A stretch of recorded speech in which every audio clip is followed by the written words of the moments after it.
Hello guys, my name is Marco. I am a lifestyle and travel blogger based in the Philippines. And today, mag-unbox tayo alin na isang product na matagal ko nang gustong bilhin. So this is the coffee maker. Yeah, so this is the box. So meron akong gustong bilhin na brand pero masyado siyang mahal. So I decided to check other option online. So on Lazada and Shopee. And I found this coffee maker and super mura niya, very budget friendly, swak sa budget ko. So that's the reason why I buy it na kasi I really love coffee and minsan nakakasawa yung uminom ng instant coffee. So I want like fresh, the brewed coffee.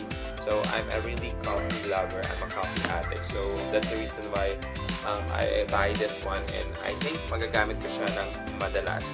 Alright, so I'm going to unbox this one today. So anyway, as you can see, I have my new background. So that's my wall.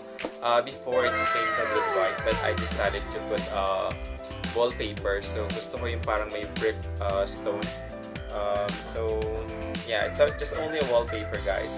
And I buy this wallpaper online on Shopee. So it's around 110 pesos per roll. And nagamit ko siya like two rolls and a half, something like that.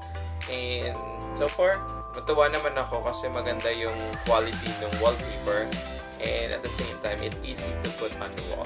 Right? So, anyway, simulan natin yung unboxing nitong coffee maker.